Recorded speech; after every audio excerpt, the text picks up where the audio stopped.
नमस्ते। आप सभी का स्वागत है आज के इस कार्यक्रम में। हमारे साथ जुड़ गए हैं पंकज विश्वास जी और पंकज विश्वास जी से हम जो एक बहुत-बहुत समय धन्यवाद सर। पंकज जी 2020 चल रहा है इस समय कोलकाता में, तो मैंने कहा कि पंकज जी से बात करनी आवश्यक है कि सर 2 आखिरकार घंटे में खेल बदल जा रहा है। हर 2 घंटे में खेल बदल रहा है। वो कल से लगातार देख रहे हैं। कल से क्या देख रहे हैं साहब, हम तो ये देख रहे हैं कि शुरू में 71 विधायक आए ममता जी के यहाँ, फिर अगली बार बुलाया तो 65 हो गए, फिर अगली बार बुलाया तो 30 हो गए, फिर बुलाया तो 20 हो गए और आज तो पता नहीं। आज अभी-अभी मुझे पता चला कि साहब कि वो फिरहाद हकीम जी भी मिल के आ गए हैं। वो अभी तक ये था कि 59 के समर्थन की चिट्ठी जो है वो ऋतुव्रत बनर्जी ने दी है स्पीकर को, और वो 59 में भी ऐड हो गया है क्या कोई? फिरहाद हकीम भी ऐड हो गया है? सर फिरहाद हकीम जो है वो डबल एजेंट है, दोनों तरफ से खेलता है। अच्छा। देखिए सर कोलकाता म्युनिसिपैलिटी से इस वो तरीके का हमारा कुछ वो जी। हमारा धुरंधर है या उनका धुरंधर है? सर पता नहीं धुरंधर किसका है लेकिन डबल एजेंट तो ज़रूर है। खेल किस साइड से रहा है वो एक्चुअली वो पता नहीं, लेकिन है तो वो दोनों साइड से, क्योंकि लास्ट 1 सप्ताह से कोलकाता म्युनिसिपैलिटी से इस तरीके के बहुत सारे जो है निर्देश पारित हुए हैं, जिससे लग नहीं रहा है कि वो टीएमसी के साथ है। क्योंकि अगर वो एक उसमें सबसे बड़ा एक ये था कि पिछले 15 साल में जितने भी कोलकाता म्युनिसिपैलिटी के अंदर जितने भी बिल्डिंग्स बने हैं, जो इर्रेगुलर बिल्डिंग थे यानी अवैध जितने बिल्डिंग थे, उसका एक ऑडिट का कोलकाता म्युनिसिपैलिटी ने निर्देश पारित किया है, जो बिना मेयर के तो मुझे नहीं लगता है कि उनके हरी झंडे के ये हो सकता है। और अगर ये ऑडिट अगर सच में हुआ, तो इसमें पिछले 15 साल में जितने भी मेयर थे यानी 2 आदमी, एक है शोभन देव, मतलब वो बैसाखी वाले शोभन, अभी ममता बनर्जी के साथ जो घूमते फिरते दिखेंगे आपको, और एक खुद मेयर साहब खुद फंसेंगे उसमें।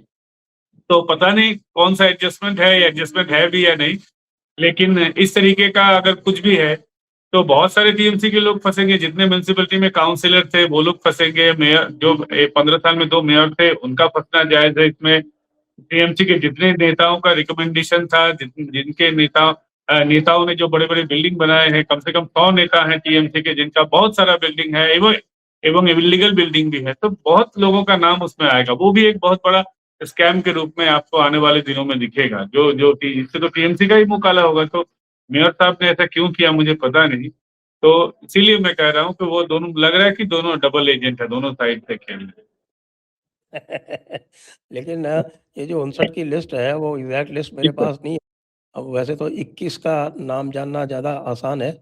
तो ये जो 59 का है, मुझको कुछ लोग बता रहे हैं कि साहब कि इसमें इनके मेजॉरिटी जो मुस्लिम विधायक हैं, बल्कि 90% मुस्लिम विधायक हैं, वो इसमें शामिल हो गए। तो जी सर, ममता कल दीदी जावेद ने खान साहब ने इसी तरीके का एक बयान दिया था।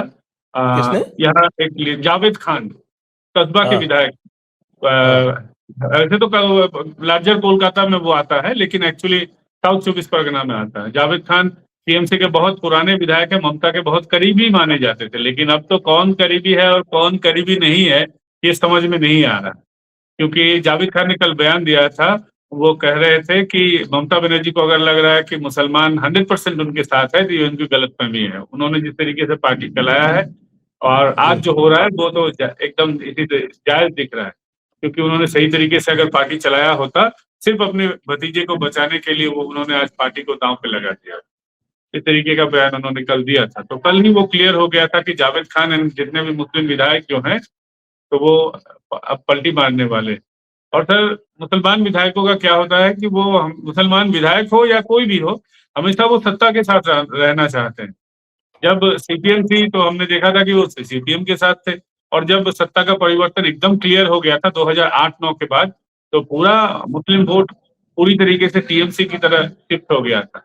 और आज जब पूरी तरीके से बीजेपी सत्ता में आ गई है, मोर देन 200 उनके विधायक हैं, और बहुत सारे और टूटने के लिए तैयार भी हैं। तो जमीयत उलेमाए हिंद जो है, 4 तारीख बीजेपी जीती थी, 5 तारीख को बीजेपी के सॉल्ट लेक दफ्तर में वो पहुंच गए और अर्जी लगा रहे थे कि साहब आप सरकार में हैं, हम आपके साथ रहना चाहते हैं, हमारे लोगों का भला हो, इसलिए आपके साथ हम रहना चाहते हैं, आप हम पे नेगोशिएट कीजिए। तो पता नहीं क्या नेगोशिएशन हुआ है, नहीं हुआ है। बीजेपी का तो कुछ नेगोशिएशन करने का है नहीं, अब तो उनको बीजेपी के साथ रहने का है।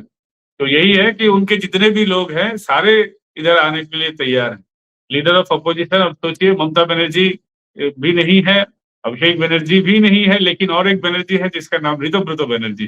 कभी वो सीपीएम का खूब हुआ करता था, आज बेचारा वो टीएमसी का ही है, लेकिन अगर जिस टीएमसी में ममता बनर्जी नहीं है उसमें क्या, उसमें तो वो टीएमसी का वो फ्लेवर भी नहीं है।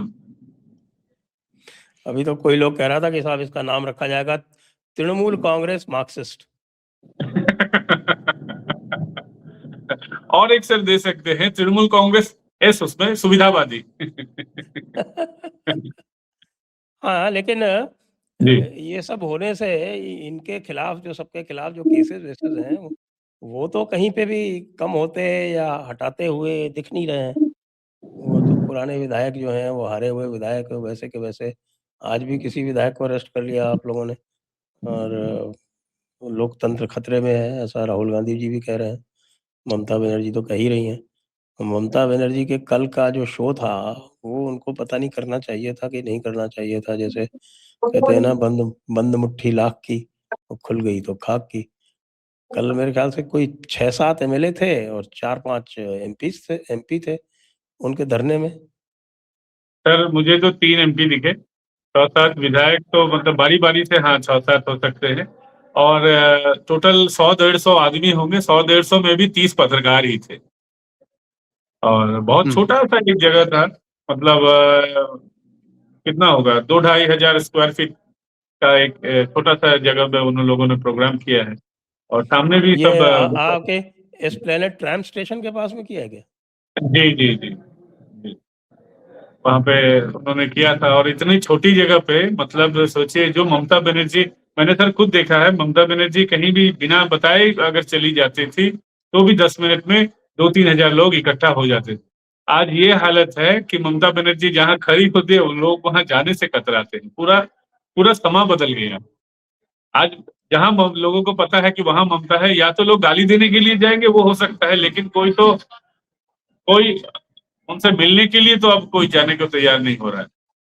नहीं तो ममता कल जो वो बनर्जी लगा है। था, जी सर। कल जो वो लगा था वहां पे जो धरना, उसमें वो लोगों ने गाने चलाए कि नहीं चलाए? फाइल माचोर। चोर, फाइल चोर, पांच माचोर। चोर, फाइल चोर, मार जोर, एक नया चला है, भाईपो जी। के मार जोर, मार जोर, मार जोर। माचोर। नहीं सर, कल गाना वाना तो कुछ वहां पे नहीं चला था, लेकिन 2-4 इंडिपेंडेंट जर्नलिस्ट को वहां जरूर उनसे बदसलूकी मतलब वहां पे हुआ है। एक्चुअली अब ममता बनर्जी को लोग रिलेवेंट भी नहीं मान रहे। सोचिए कि जिस आदमी के बुलाने पे 100-200 आदमी नहीं ये हो रहा है, इतने तो कम से कम यहाँ के विधायकों के पास ज्यादा इससे लोग होते हैं। एक विधायक के एक फोन करने पे 200-300 लोग तैयार खड़े रहते थे। तो अब ममता बनर्जी की ये हालत है, तो कौन उनके लिए अब गाना बजाना भी, पैसा खर्चे करके डीजे वीजे बनाना भी उनके लिए अब लगता है कि अब लोग उनको रेलेवेंट नहीं मान रहे हैं यहाँ पश्चिम बंगाल। अब तो उनके पास कुछ नहीं है सर। ममता बनर्जी ना विधायक है, ना सांसद है, ना लीडर ऑफ अपोजिशन है। अब तो उनके पास उनकी पार्टी भी नहीं है। उनके पास उनकी पार्टी भी नहीं। जो खेल ममता बनर्जी ने शुरू किया था, ये तोड़ मरोड़ वाला, यहाँ पश्चिम बंगाल में हर पार्टी के लोगों को उन्होंने अपने पार्टी में शामिल किया, और इस तरीके से क्लीन तरीके से भी शामिल नहीं किया। मुकुल राय के जब शामिल किया गया था तो आप कह सकते थे कि मुकुल राय हाँ तृणमूल कांग्रेस के एमएलए हैं, लेकिन उन्होंने क्या किया, मुकुल राय के बेंच उनको बीजेपी के वहां ही रखा, ऑफिशियली उनको बीजेपी में रखा, लेकिन अपने पार्टी में उनको काम कराया। पब्लिक अकाउंट्स कमेटी का उनको चेयरमैन भी बनाया था। तो जो खेल ममता बनर्जी ने शुरू किया था, वही खेल ममता बनर्जी पे आज भारी पड़ रहा है। ये तो हाँ, मुकुल राय वाला तो, मुकुल राय को तो उनको ऑफिशियली तो उन्होंने नहीं किया, ऑफिशियली तो ठीक, उनको उनका मानते रहे और थे वो उनके साथ में। ठीक। मुकुल राय आज अगर जिंदा होते तो अपनी जो चॉइस उन्होंने की थी वापस जाने की, उससे बड़ा उनको कष्ट होता। हाँ, यही है। तो ममता बनर्जी ने पूरा कांग्रेस को पश्चिम बंगाल में तोड़ा है इस तरीके से। बीजेपी के बहुत सारे विधायकों को इस तरीके से तोड़ा था। सीपीएम के लोगों को लिया था। तो उनका जो है कोई आइडियोलॉजी नहीं था। एक जरूरत हो सकता है राजनीति में कि कुछ लोगों को इस तरीके से किया जाए, लेकिन सारे पार्टी को पश्चिम बंगाल में ममता बनर्जी ने इसी तरीके से वीकेंड किया था। तो आज वो कहते हैं ना कि जो स्पाइडर जो है वो अपने ही जाल में आखिर में फंस जाता है, तो ममता बनर्जी वही स्पाइडर है जो जाल बुनती थी और मकड़ी जाल बुनते बुनते अपने ही जाल में फंस गई। तो अब उन्होंने जो है अपनी सारी पार्टी का, आज मैंने देखा कि एक ऑर्डर निकाल के पार्टी की सारी कमेटीज इत्यादि को भी भंग कर दिया है। अब कोई पदाधिकारी भी नहीं उनके बचे। तो अब तो मुझे लगता है कि पार्टी में भी भगदड़ मच सकती है। अभी तो खाली लेजिस्लेचर पार्टी में भगदड़ मची है और लेजिस्लेचर पार्टी तो उनके हाथ से चली ही गई। सर ये उनका पार्टी, अपने पार्टी को बचाने की कोशिश, ममता बनर्जी ये कैसे पारित कर सकते हैं, क्योंकि ज्यादातर विधायकों का समर्थन तो उनके साथ है ही नहीं। उनके पास 80 विधायक, ऑफिशियली 80 विधायक थे उनके पास तृणमूल कांग्रेस के पास, लेकिन 60 विधायकों का समर्थन जो है अभी ऋतुव्रत बनर्जी या जो विद्रोही गुट है, विद्रोही गुट के पास मेजोरिटी समर्थन है 60 विधायकों का। और ये नंबर आने वाले दिनों में और भी बढ़ेगा, ये 65-70 तक जा सकता है। या सिर्फ मतलब ममता बनर्जी तो कोई विधायक तो है नहीं, अभिषेक बनर्जी भी विधायक है नहीं, तो हो सकता है कि 70-75 तक ये आंकड़ा चला जाए या 80 तक, 80 पूरा आंकड़ा भी चला जाए। तो अगर इतने विधायकों का समर्थन उनके पास नहीं है, और मैं गारंटी के साथ कह रहा हूं सर, अगर सांसद भी अगर विद्रोह पे उतर जाए या काकुली घोष दस्तेदार आज ठान ले कि इस सांसदों को भी अपने साथ करना है, तो आप देखिएगा कि इनके 29 में से कम 25 इनके सांसद भी टूट जाएंगे।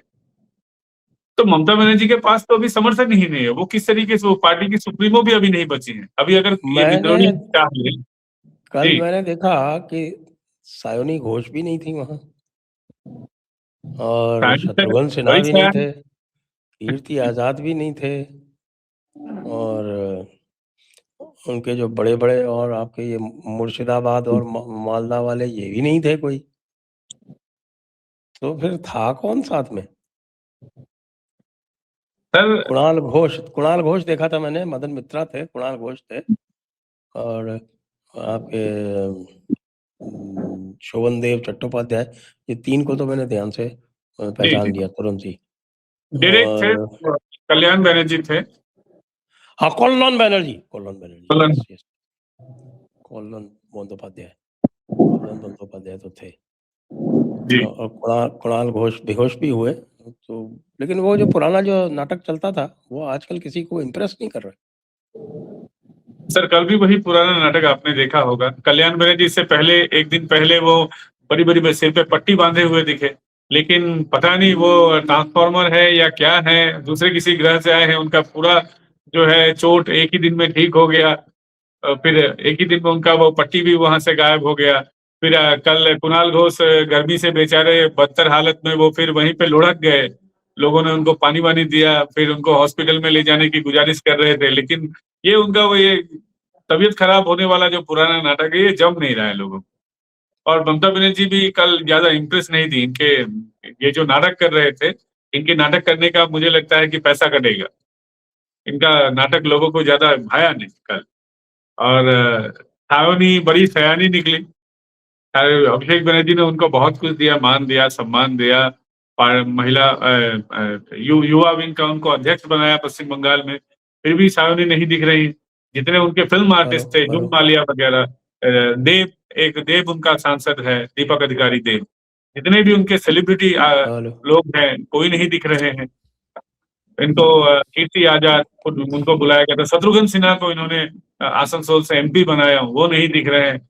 ये बोल रहे थे कि बंगाल को गुजरात नहीं बनने देंगे, और गुजरात से, अहमदाबाद से यूसुफ पठान को उठाकर ले आए यहाँ अधीर चौधरी को हराने के लिए, लेकिन वो भी नहीं दिखे, कोई नहीं इनके साथ। इनके लिए एक एडजेक्टिव है बंगला में, इनको बोलते हैं सुखेर पायरा। मतलब जब आपका सुख होता है या आपका अच्छा समय होता है तो बहुत सारे कबूतर दाना चुगने के लिए आ जाते हैं। तो ये दाना चुगने वाले कबूतर हैं, और समय खराब होने के साथ ये भाग लिए। अभी है ही नहीं, कोई टीएमसी के साथ नहीं, सारे उड़ गए।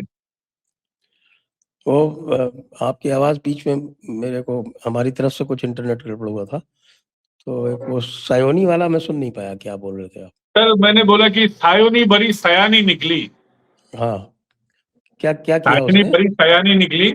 उनको यूथ विंग का अभिषेक बनर्जी ने अध्यक्ष बनाया था, उनको इतना मान सम्मान दिया, इतना उनको आगे बढ़ाया पार्टी में, और आज देखिए सायोनी एकदम गायब हो गई है। ये बंगाल में बोलते थे कि बंगाल को गुजरात नहीं होने देंगे, और गुजरात में अहमदाबाद से यूसुफ पठान को यहाँ पे उड़ा के ले आए, अधीर रंजन चौधरी जैसे एक इतने बड़े नेता को हराने में कामयाब भी हुए। लेकिन आज देखिए वही आज दिख नहीं रहा है यूसुफ पठान। कितना फेयर होगा वहां से यहाँ आने का? 12-15 हजार का फेयर होगा। इतना पैसा क्या यूसुफ पठान के पास नहीं है, या ममता बनर्जी का चेहरा तक नहीं देखना चाहते? कीर्ति आजाद, शत्रुघ्न सिन्हा, दीपक अधिकारी देव, जितने इनके सेलिब्रिटी सांसद थे, जून मालिया, वो भी एक यहाँ पश्चिम बंगाल में फिल्म आर्टिस्ट है, तो इन लोगों को, फिल्म आर्टिस्ट लोगों को इन्होंने सांसद बनाया ममता बनर्जी ने। लेकिन आज शताब्दी देखिए रॉय, कोई चिट्टा काला करने के लिए तैयार नहीं है। जी सर। शताब्दी रॉय, हाँ, शताब्दी रॉय, राइट, शताब्दी रॉय है, देवश्री है, बहुत सारे फिल्म आर्टिस्ट को इन्होंने अपने पार्टी में जगह दिया। पूरा पूरा सांसद, इन लोगों का जितना सांसद कोटा में मैक्सिमम इन्होंने सेलिब्रिटी को ही लिया है, अलग अलग फील्ड के लोगों को लिया है। लेकिन आज देखिए सब, कोई भी मुंह काला करने के लिए तैयार नहीं है, सब दूर भाग रहे ममता बनर्जी। पता नहीं कौन अंडा फेंक दे, पत्थर फेंक दे, गोबर फेंक दे, सब अंडे से डर रहे हैं, सब वेजिटेरियन बन गए हैं, अंडा नहीं खाना चाहते हैं कोई। डिम और जूतो डीजे कोई नहीं बजवाना चाहता है। हाँ, कोई डीजे नहीं बजवाना चाहता है। माचोर एरा सब डिम खोर। एरा सब डिम खोर, ये नहीं है क्या? डिम मतलब बांग्ला में अंडा। हाँ, बस वो तो मुझे पता चल गया अब तक। डिम और जूतो।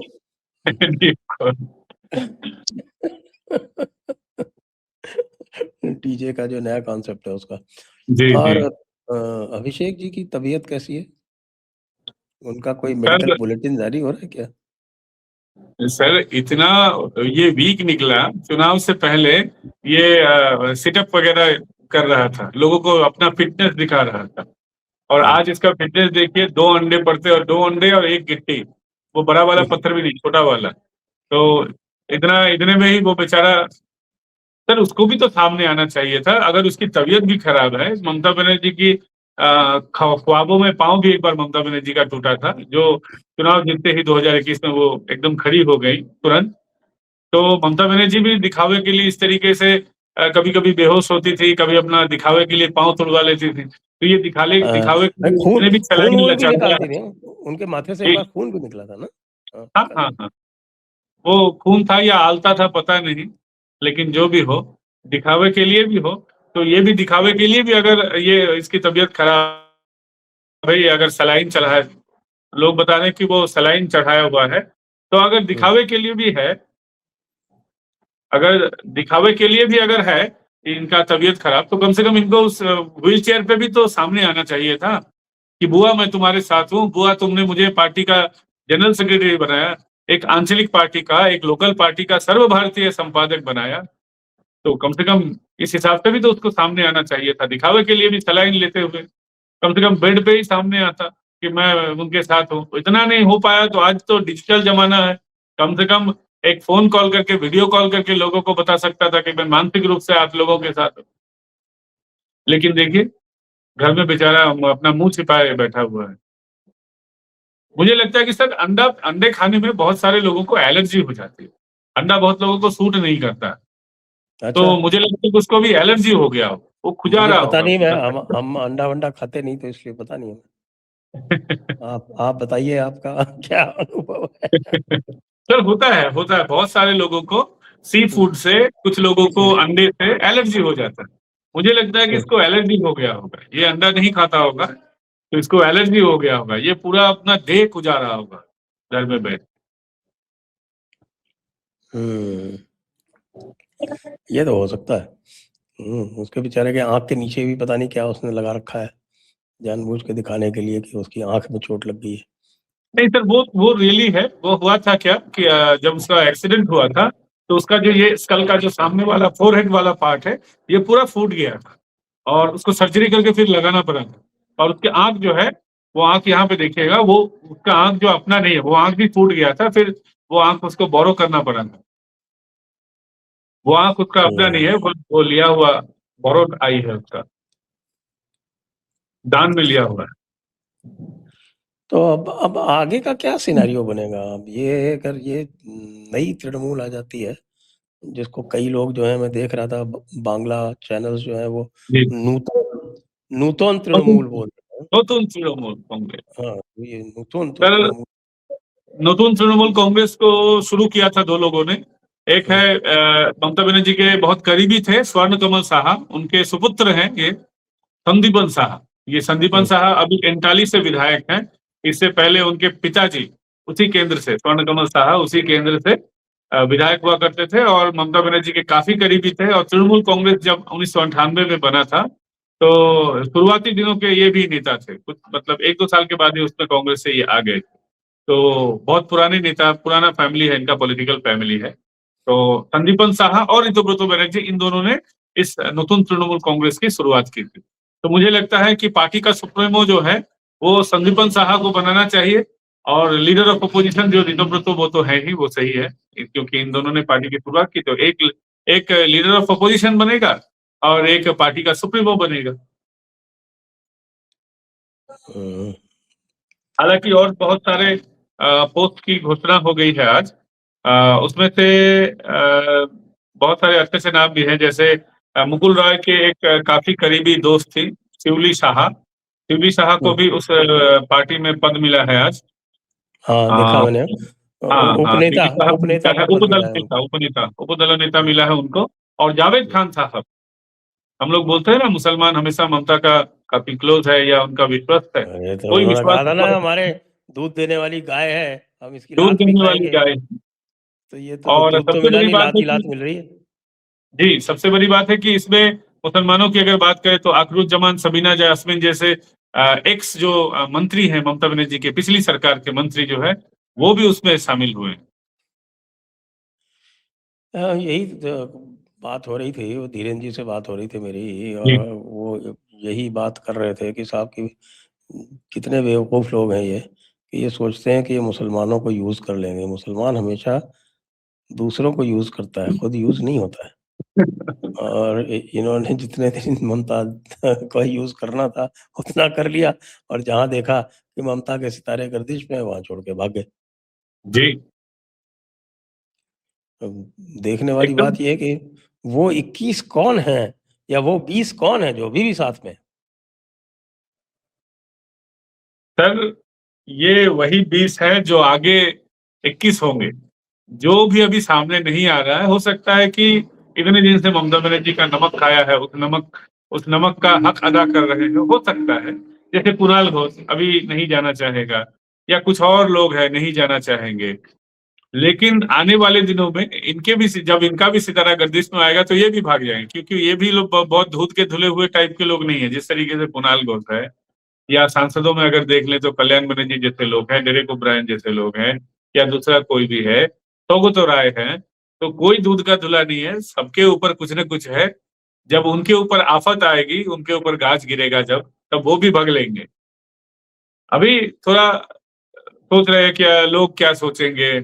पार्टी बदलने से लोग यहाँ पे थोड़ा सा लोग बुरी नजर से यहाँ देखते हैं। बंगाल में पार्टी बदलना कोई आम बात नहीं है। लोग यहाँ पार्टी बदलने को आइडियोलॉजी के साथ जोड़कर देखते हैं कि कैसे ये आदमी बदल सकता है। आज भी अ, रुद्रनील को आज भी सुनना पड़ता है कि तुमने सीपीएम किया था, तुमने कांग्रेस किया था, तुम बीजेपी में हो। हालांकि वो आज अभी 7 साल से बीजेपी में है, फिर भी उसको सुनना पड़ता है। बहुत सारे लोगों को सुनना पड़ता है। ममता बनर्जी को भी आज सुनना पड़ता है, अरे तुमने तो कांग्रेस तोड़ के तुमने तृणमूल कांग्रेस बनाया। तो लोग इस बात की चर्चा यहाँ पे करते हैं और अच्छी तरीके से पार्टी बदलने को नहीं देखते हैं।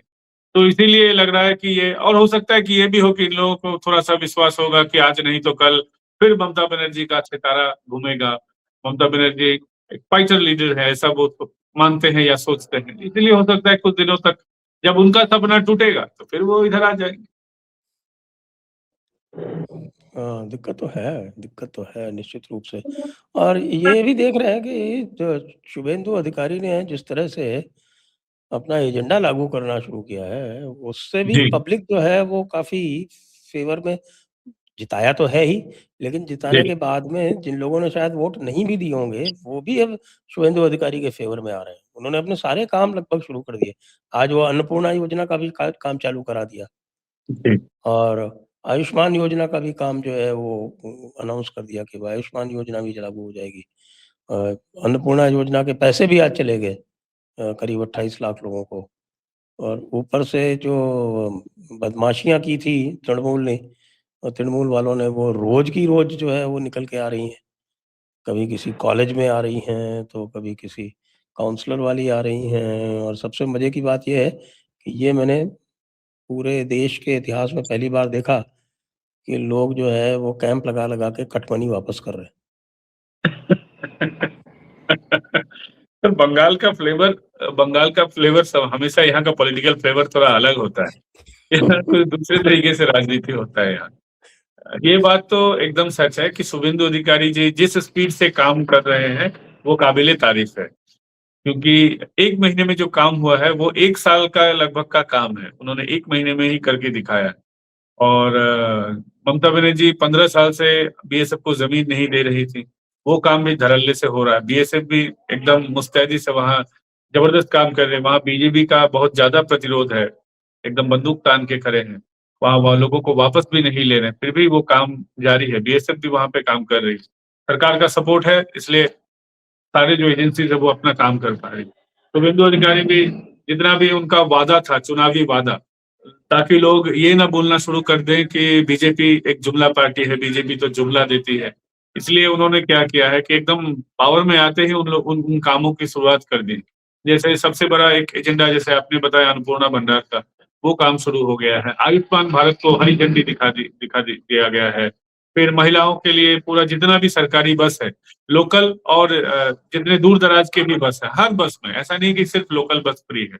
जितने सरकारी बस है, हर बस में महिलाओं के लिए यातायात व्यवस्था फ्री कर दी गई है। और जितना भी उनका और भी जो भी उनका ये था किसानों के लिए पैसे का मुआवज़ा वगैरह जो भी था, सारा काम शुरू कर दिया गया है।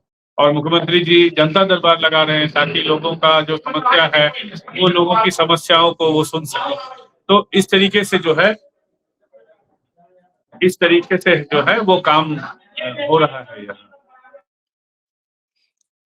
हाँ, तो इ इतनी तेज़ी से काम करेंगे तो फिर तो अगली बार चुनाव होंगे आपके जब 2029 में, तब तो 42 में से 35 प्लस तो कहीं भी नहीं गए। और ख़ास तौर से तब जब एक एक्स्ट्रा पार्टी और होगी तब उस समय, नतून तृणमूल। सर, नतून तृणमूल जो है, वो कितनी तृणमूल है, ये भी एक बड़ा सवाल है। जिस टीएमसी में ममता बनर्जी नहीं है, हुँ, जिस कांग्रेस में गांधी परिवार न हो, हुँ, जिस तृणमूल में ममता बनर्जी न हो, वो कैसा तृणमूल हुआ, वो कैसा उसमें वो ओरिजिनल वाला फ्लेवर ही नहीं है। ये चाइनीज तृणमूल कांग्रेस है, इसमें डुप्लीकेट है पूरा, पूरा नकली तृणमूल कांग्रेस। उसका एजेंडा क्या होगा, वो कितना बीजेपी का मतलब अपोजिशन के तौर पे काम करेगा, कितना वो सरकार के साथ रहेगा, ये एक बहुत बड़ा रहस्य है, जो आने वाले दिनों में जरूर खुलेगा। मुझे लगता है कि ये जो पार्टी है नॉर्दर्न तृणमूल, ये हुमायूं कबीर के ही तरह कभी इधर कभी उधर डोलने वाली पार्टी बन जाएगी। हुमायूं कबीर मुंह में मतलब सामने तो कहते हैं कि हम बीजेपी का विरोधिता करेंगे, हम हिंदुओं को काट के फेंक देंगे, लेकिन जब चुनाव हो जाता है तो उसके बाद बोलते नहीं हम सरकार के साथ है, सरकार अच्छा करेगी तो जरूर बोलेंगे। फिर जब उनका अपना एक पर्व आता है, उनका ईद उल अजहा यानी बकरीद जब आता है, तब वो बोलते नहीं देखते हैं कि कौन हमें गाय काटने नहीं देगा। फिर जब डांट पड़ती है तो फिर बोलते नहीं नहीं वो तो गलत मैंने कह दिया। वो तो कहना पड़ता है नेताओं को। नेता हम नेता लोग हैं तो कह देते हैं, लेकिन सरकार जो कर रही है वो बहुत अच्छा कर रही है। तो ये हवा हवा में डोलने वाली पार्टी की तरह लग रहा है। तो नया तृणमूल मुझे लगता है कि इतना ज्यादा ममता की तरह ऑपोजिशन की तरह वो उतना फील नहीं होगा इससे। हुँ, हुँ, हुँ। लेकिन अब क्या ऑप्शंस हैं ममता दीदी के पास? ममता दीदी मेरे ख़्याल से 71-72 की तो हो गई हैं 75 की और हो गई है।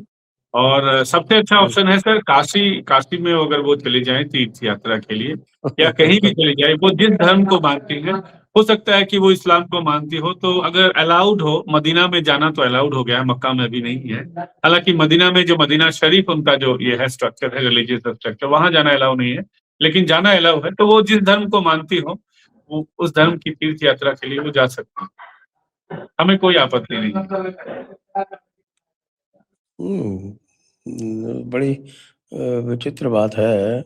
और ये जो ऑपरेशन 272 जो बात चल रही है, जी।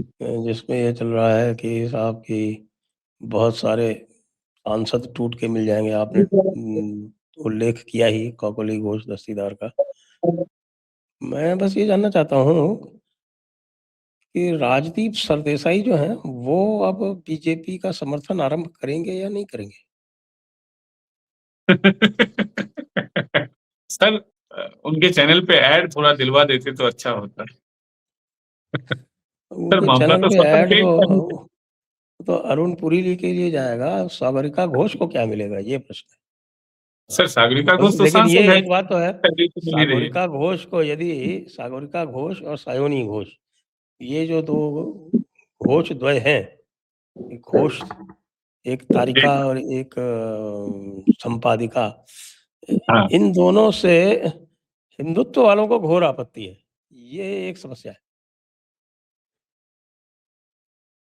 सर, एक्चुअली आइडियोलॉजिकली दोनों कम्युनिस्ट है, सागरिका और ये भी सायोनी भी। सायोनी का फैमिली जो है वो सायोनी की जो मतलब पिताजी हैं, वो वहां के गुंडा हुआ करते थे, और सायोनी घोष को उस पे काफी ये था, नाज था कि मेरे पिताजी एक बड़े गुंडा है वहां के। और सोना वोना पहनते थे, 1 किलो सोना, हाथ हाथ पूरा उनके बॉडी में करीब 1 किलो का वो सोना पहनते थे। यहाँ जितने भी बड़े बड़े तोलाबाज हैं सब इस तरीके का वो अटायर रखते हैं कि बहुत सोना बहुत पहनते हैं, 200 उंगली में वो अंगूठी पहनते हैं, मोटा मोटा वो कुत्ते की चेन की तरह वो चेन पहनते हैं। तो ये उनका एक अटायर है, तो वो कोई, लेकिन सारणी घोष जो है वो बराबर खुद को एक वामपंथी आइडियोलॉजी के साथ वो कनेक्ट करती थी, जिसलिए आपने देखा होगा कि वो शिवलिंग पे वो जो जब उन्होंने एक उनका कंट्रोवर्सी आया था कॉन्डोम चढ़ाने वाला, तो यही वो उनका वामपंथी उनका कैरेक्टर उसमें से दिखता था। बाद में जब बीजेपी वालों ने उनको खूब धोया इसके लिए, और उस पे मल्टीपल केसेस हुए उस समय, तो उस समय तथागतो राय इस पे काफी मुखर हुए थे कि ऐसा नहीं करना चाहिए था सायोनी घोष। तो जब तथागतो राय जब उस पे कंटिन्यूअसली उन पे जब अटैक करना शुरू किए और सोशल मीडिया पर सायोनी घोष के खिलाफ, तब ममता बनर्जी को उसमें एक ये अवसर दिखा कि सायोनी घोष जो है बहुत हाईलाइट हो रही है, तो उसको पार्टी में लेने से उनको फायदा होगा पॉलिटिकल, तो उस समय उनको ले लिया था। और सागरिका घोष आपको याद होगा जब ममता बनर्जी से उनका थोड़ा सा 36 का आंकड़ा हुआ था ऑन टीवी शो, एक टीवी शो में हुआ था, तो जिस लड़की की बातों को लेकर पूरा वाकया शुरू हुआ था सर, वो लड़की इतने दिनों पश्चिम बंगाल आ नहीं पा रही थी। हाँ, हाँ, हाँ, इतने हाँ, दिनों बाद वो लड़की हाँ। वापस आई। हाँ, वो लड़की वामपंथी थी, वो एसएफआई की समर्थक थी, अलग बात है। लेकिन एसएफआई का समर्थक होना इतना बड़ा जुर्म नहीं है कि आप अपने ही शहर में वापस ना आ पाए।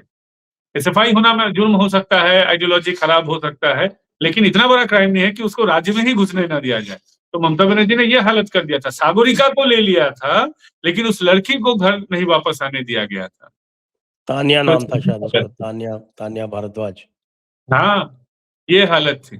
आप ममता बनर्जी को चैलेंज नहीं कर सकते। आप ममता बनर्जी को अगर कोई सवाल पूछेंगे तो आप घर अपने ही शहर में वापस नहीं आ पाएंगे, आपके ऊपर मल्टीपल केसेस होंगे। बहुत सारा ऐसा घटना है, हम लोगों पे भी हुआ है, मल्टीपल केसेस हुआ है। आप लेकिन उस सागरिका घोष को उन्होंने अवसर देखते ही पार्टी में ले लिया, और सागरिका घोष भी एकदम चोटी चाटा बन गई थी। छोटी चाटा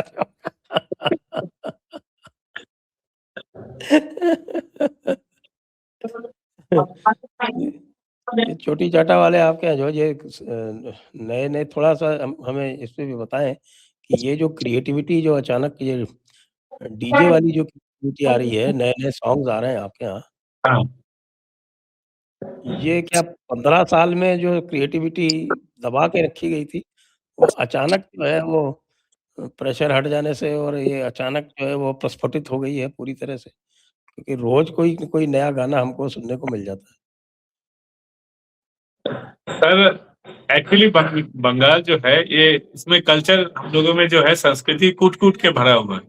हम बंगाल के लोगों ने बॉलीवुड में सर्व किया है, हमने वंदे मातरम लिखा है, यहाँ नोबेल आया है, यहाँ ऑस्कर आया है, तो यहाँ तो प्रतिभा तो है ममता में। और सर ममता बनर्जी, मुझे एक दुख जरूर होता है ममता बनर्जी के लिए कि ममता बनर्जी अब जब विरोधी जगह पे है, जब सरकार में थी तो एकदम खुल्लम खुल्ला अनाप शनाप बकती थी और उसका बहुत बहुत ज्यादा मीम होता था। ये ममता बनर्जी, शुभेंदु अधिकारी मुख्यमंत्री बनते ही ये मीम जो हम लोगों का एक इंडस्ट्री था, ये मीम इंडस्ट्री को बहुत बड़ा खतरा महसूस हो रहा है क्योंकि ममता बनर्जी इतना अनाप शनाप बकती थी, उल्टा पुल्टा बोलती थी और जिस अंदाज से बोलती थी, तो मीम इंडस्ट्री एकदम प्रस्फुटित हो गया था। वो एक इंडस्ट्री जो है, यहाँ सारे इंडस्ट्री को अच्छा हुआ है, मतलब हो रहा है। देखिए शुभेंदु अधिकारी आते ही यहाँ अमूल की जो कंपनी है, उन्होंने एक यहाँ योगर्ट प्लांट यहाँ पे उन्होंने मतलब ये किया है, कंफर्म किया है कि वो यहाँ पे एक बड़ा प्लांट यहाँ पे लगाएंगे। बहुत सारी कंपनीज है यहाँ पे बंगाल में आने के लिए तैयार, ग्रीन सिग्नल उनको मिल गया है। लेकिन एक इंडस्ट्री को यहाँ बहुत बड़ा खतरा है, वो है मीम इंडस्ट्री। ममता बनर्जी के जाते ही मीम इंडस्ट्री काफी एकदम फट्टा बैठ गया है। सिर्फ यही मुझे तो नहीं बैठा दिखता। अभी तो आपके मीम से वो ऊपर जाके, बल्कि एक कदम जी ऊपर जाके डीजे इंडस्ट्री में परिवर्तित हो रही है। अब मैंने शुरू में ही आपको बताया था, देखिए जी पहले तो वो आपका शौकत टा माछ चोर वहाँ से आरंभ हुआ, जी फिर ममता टा फाइल चोर वहाँ तक चला गया। जी फिर भाईपो के मार जोर ये आ गया, और बीच में आपके हरि बोल भी आ गया। मुझे तो पता नहीं था कि राम नाम सत्य को हरि बोल बोलते हैं बंगाल में। जी तो वो हरि बोल की भी हिस्ट्री है, वो शायद हरि बोल जो है वो आपके अभिषेक ने कहीं इस्तेमाल किया था। अब इसलिए अब सब लोग हरि बोल बोल रहे हैं उसको। सर अभिषेक ने हरी बोल इस्तेमाल किया था बीजेपी वालों के लिए कि जो ये 4 तारीख के बाद बीजेपी के मतलब जो सपोर्टर है उनका हरी बोल हो जाएगा। हरी बोल मतलब सबको पता है, जैसे राम नाम सत्य यूज करते हैं नॉर्थ इंडिया में, बंगाल में उसी तरीके से हरी बोल को यूज करते हैं। तो लेकिन अभी तो दिख रहा है कि तृणमूल कांग्रेस का हरी बोल हो गया है, पूरा फैमिली का हरी बोल हो गया है।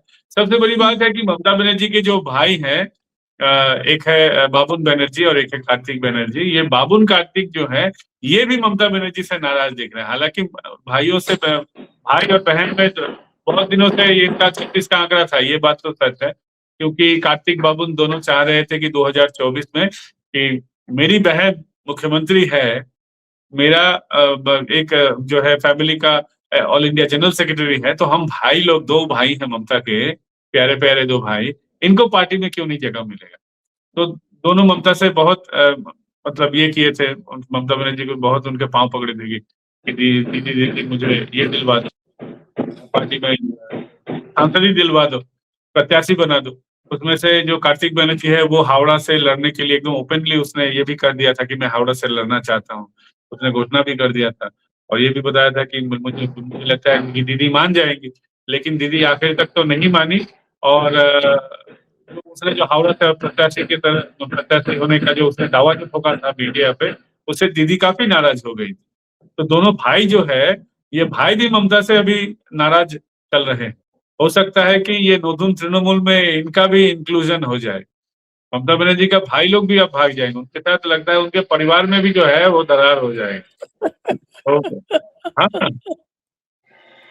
और सब इनके जो भाई लोग हैं ये भी काफी धुरंधर लोग हैं। ममता बनर्जी के घर के आजू बाजू जितने प्लॉट्स हैं, वो प्लॉट्स करोड़ों का है। मतलब मान लीजिए कि 700 स्क्वायर फीट वहाँ 1 करोड़ का तो जमीन का दाम है। और इन लोगों ने 5 लाख 10 लाख में लोगों से 1 कट्ठा में उन लोगों का जमीन हड़प के रखा है, 2 कट्ठा 3 कट्ठा जिनका वहां पे आसपास का जमीन था। वो बस्ती इलाका है लेकिन काफी प्रोमिनेंट है, क्योंकि एकदम कालीघाट मंदिर के जस्ट अपोजिट में है, इसलिए तो वहां भी इन लोगों ने सारा जमीन हड़प के रखा है। सारे धुरंधर लोग, 1-2 धुरंधर नहीं है तृणमूल कांग्रेस में, सारे धुरंधर है। अच्छा, हमारे जो ममता जी के प्यारे-प्यारे जो बांग्लादेशी थे, उनकी क्या स्थिति है अब? सर उनकी स्थिति ये है कि मल्टीपल बॉर्डर से उनको पुशबैक किया जा रहा है, लेकिन एक जगह जो है हाकिमपुर बॉर्डर में, एक जगह जो है नो मैंस लैंड में 12 लोग फंसे हुए हैं और 12 लोगों को तो हालांकि हमारी तरफ से ही वो पुशबैक हुआ है, तो भारत सरकार तो वापस लेगी नहीं, क्योंकि उनके पास डॉक्यूमेंट है बांग्लादेशी होने का, उनके पास प्रूफ है ना, उनके पास एनआईडी है बांग्लादेश, नेशनल आईडी कार्ड जिसको बोलते हैं। तो अब बीजीबी भी वापस नहीं लेना चाह रही है। बीजीबी का कहना है कि वो जो एनआईडी है वो सही नहीं है, वो फॉल्स। अब बीजीबी भी लेने को तैयार नहीं है, तो दोनों तरफ से बंदूक ताने बैठे हुए हैं बेचारे लोग, इधर से भी बंदूक, इधर से भी बंदूक, बीच में फंसे हुए, किधर से गोली आए, किधर से पहले गोली चलेगी, इसका इंतजार कर रहे हैं बेचारे लोग। ये सच में मानवाधिकार के लिए एक बड़ा खतरा है, और मैं बांग्लादेश सरकार से अपील करता हूं कि अपने लोगों को वापस ले लीजिए। आप पाकिस्तान से निकले हैं, और पाकिस्तान के बेटे की तरह बिहेव मत कीजिए। पाकिस्तान करगिल की जंग में उन लोगों ने अपने ही लोगों को लेने से इनकार किया था, और उनके सुपुत्र या सुकन्या जो भी हो बांग्लादेश, तो अब वो पाकिस्तान की तरफ बिहेव ना करें, भारत की तरफ बिहेव करें, क्योंकि अल्टीमेटली भारत आपके दादाजी हैं, तो दादाजी की तरफ बिहेव करें और अपने लोगों को स्वीकार करें। हम तो अभी भी पाकिस्तान के वहाँ जो कैद लोग हैं उनको भी अभी भी अपना मानते हैं, बोलते हैं कि हमारे आदमी को वापस कर दो। हम तो इंटरनेशनल कोर्ट तक जाते हैं उसके लिए। तो कम से कम दादाजी से सीखो, बाप या माँ से मत सीखो, दादाजी से सीखो। लेकिन मुझको तो ये भी बताया गया है कि साहब कि जो कुछ आप हाकिमपुर में देख रहे हैं, वो जी। जो हाकिमपुर तो है, और उसको जो हाईलाइट किया गया है वो तो डिस्ट्रैक्शन है। जो असली लोग जा रहे हैं वो इधर-उधर से जा रहे हैं। हाँ, वो तो जा रहे हैं सर, रात के अंधेरे में तो जा रहे हैं। वो 10,000 15,000, अभी तो मामला तो और बिगड़ गया है, बोल के ज्यादा भी पैसा लिया जा रहा है, 15,000 20,000, कोई 25-50,000 1 लाख तक का डिमांड कर रहा है वहां पे, जितने भी बॉर्डर पे लोग हैं। तो लोग तो भाग रहे हैं, ये तो सच है। क्योंकि अभी जो है अन्नपूर्णा भंडार में पूरे फैमिली का डिटेल्स लिया जा रहा है। जितना भी सरकारी प्रोजेक्ट लोगों को सुविधा दिया जाएगा, उसमें पूरे फैमिली का डिटेल्स लिया जा रहा है। इसीलिए लिया जा रहा है ताकि यहाँ एसआईआर के समय दिखा था कि लोग किसी और को अपना बाप, किसी और को माँ बना ले रहे थे, ताकि ये बना ना पाए, इसलिए पूरा फैमिली ट्री लिया जा रहा है लोगों का। तो इन लोगों को समझ में आ गया है कि आने वाले दिनों में एसआईआर का जो नाम कट गया है, अगर आप नाम उठाना भी चाहें तो ये अब हो नहीं पाएगा, क्योंकि फर्जी लोगों को आप अब बना नहीं सकते हैं माताजी पिताजी के तौर पे, और आइडेंटिफाई हो जाएंगे। एक तो ये हुआ था कुछ कुछ जगह पे कि जो नॉन बीजेपी स्टेट है वहां ये भागने की प्रक्रिया में थे, लेकिन जब ये भी न्यूज में आया तो वहां की भी मुझे लगता है वहां की भी पुलिस जरूर हरकत में आई होगी कि उन लोगों को ना लिया जाए, या आइडेंटिफाई भी बहुत सारे लोग हो गए हैं कि किधर जा रहे हैं, क्योंकि रेलवे भी तो अभी अपना डाटा रखती है। लोगों को जब अपने नाम से वो रजिस्टर करते हैं तो फिर वो रजिस्टर हो जाएगा, फिर कौन कहाँ जा रहा है इसका भी अभी यहाँ पश्चिम बंगाल की पुलिस भी हिसाब ले रही है, किस इलाके में कौन घर छोड़ के जा रहा है, किस इलाके में कौन किसको घर भाड़े पे दिया हुआ है। तो ये शुरू होने के बाद उसको ये समझ में आ गया है कि आज ना कल बीजेपी सारे जगहों पे तो आएगी ही।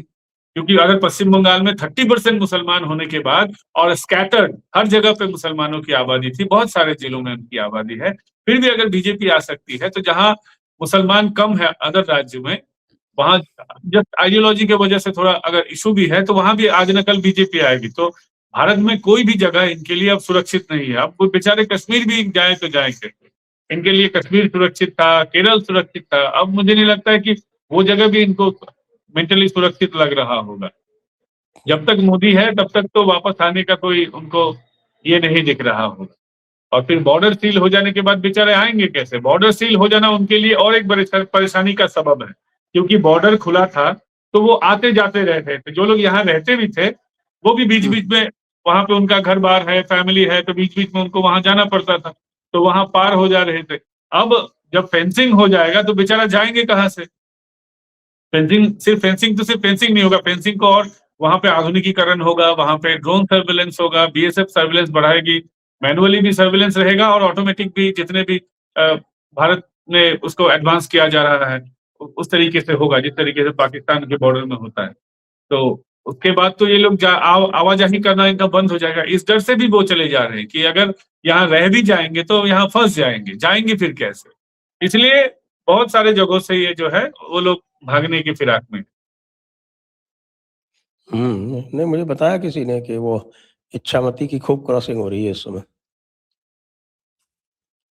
इच्छामती में तो रात में तो क्रॉसिंग होता ही, हो तो एकदम खुला हुआ है, वहां कोई फेंसिंग वेंसिंग नहीं है, और बीएसएफ जो है वो 1-2 किलोमीटर दूर दूर पर एक 1-2 बीएसएफ का जो है जवान रहता है। वहाँ तो सच में वो बड़ा हॉस्टाइल टाइप का बॉर्डर है और वहाँ ये बात तो सच है कि जो बॉर्डर में जो रहने वाले लोग हैं, उनका इकोनॉमी इस पे ही तस्करी पे ही आधारित है। सरकार इतने दिनों तक ममता बनर्जी की सरकार हो या बीजेपी सीपीएम की सरकार हो या इससे पहले कांग्रेस की सरकार ने वहाँ बॉर्डर के लोगों के इकोनॉमी पे जोर नहीं दिया। जो लोग इतना पैसा कमा रहे हैं तस्करी से, आप उसको जब तक दूसरे किसी फील्ड में उसका अर्निंग नहीं होगा, तब तक ये कैसे छोड़ेंगे? आपको इन लोगों का जो समस्या इतने दिनों से जो समस्या थी, उसका तो समाधान करना पड़ेगा। सही है। तो आइए आज की चर्चा को यहीं पे विराम देते हैं। सभी दर्शकों को बहुत-बहुत धन्यवाद। बहुत-बहुत पंकज जी धन्यवाद को भी सर। बहुत-बहुत धन्यवाद। जी, जय हिंद, जय भारत, जय हिंद। वंदे मातरम। वंदे मातरम। सर वंदे मातरम से याद आ गया, वंदे मातरम अब कहना यहाँ पे पश्चिम बंगाल पे मैंडेटरी है। आप मुँह बंद करके नहीं रह सकते हैं। हम तो भाई बहुत पहले से कहते हैं। नहीं, आपत्ति थी, अभी भी आपत्ति जता रहे हैं यहाँ। 2-4 उनके न्यूज़पेपर हैं जो आपत्ति यहाँ पे जता रहे हैं। जो ये हमारे रसूल का जो कलाम है उसके खिलाफ है और ये उनके ये के खिलाफ है। तो वो अभी भी लिख रहे हैं लेकिन जारी है। भारत में रहना है और अरे बंगाल में रहना है तो वंदे मातरम कहना है। तो रसूल के पास जाए ना, किसने मना किया? पैसा नहीं है सर, गरीब लोग हैं।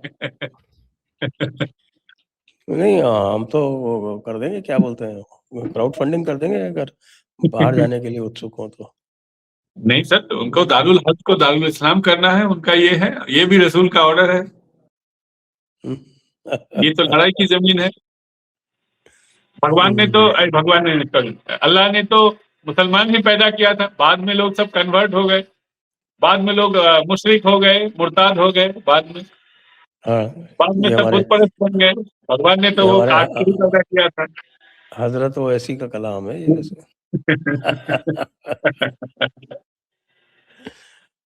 चलिए जी, जी सर, धन्यवाद। धन्यवाद सर।